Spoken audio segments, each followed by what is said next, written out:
Some of the biggest high street banks are telling customers they cannot cancel payments on debit and credit cards, even though the law says they must. The BBC has been told by two banks that they have been giving the wrong advice to some customers. Paul Lewis from Moneybox got this admission. He joins us now. Morning to you, Paul.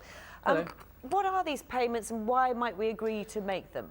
Well, it's very easy to make them, Louise. If you give your credit or your debit card number to someone over the internet or the telephone, very often you're giving them authority to take more payments than the one you're just making. So if it's a subscription for a magazine, for example, then they will take one every year. Sometimes if you click on a special offer, you find you've been sort of inveigled into making monthly payments for something, a club that you didn't realise. So, and sometimes with payday loans, for example, they insist on doing this so they can keep coming back to your account to try and take money out of it. So they're very easy, these continuous payments. And in the past, I have to say, even I, wrongly, have thought that you couldn't cancel them with your bank. You had to go to the merchant, the person who sold you the stuff, but that has now changed.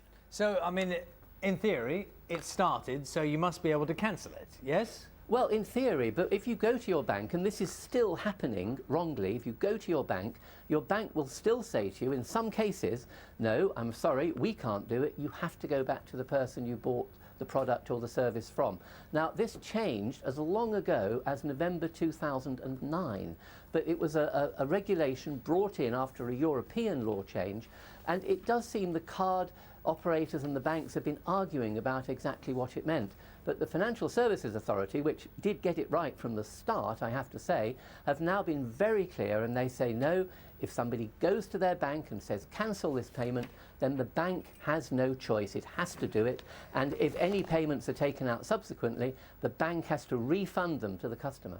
So it begs the question, why are the banks getting it wrong?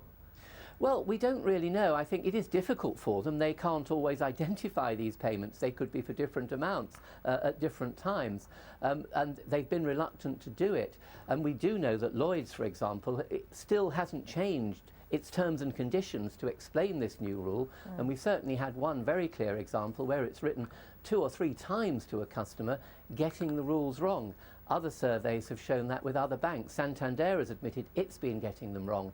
And HSBC told us just late last night in a rather strange statement it deals with this on a case-by-case basis, though it did say, really, it did know it had to stop the payments. So, Paul, if you are caught up in one of these situations, what do you do? Well, you contact your bank and you say, look, this authority I gave to this company on this card, I am now cancelling, and any future payments have to be given back to you by the bank.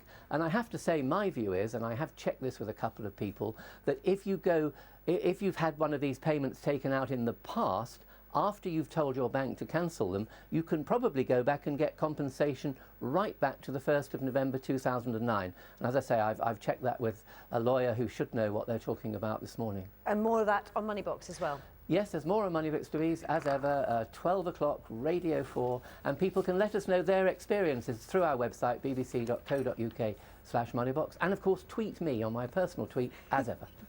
Thanks, Paul. See you soon.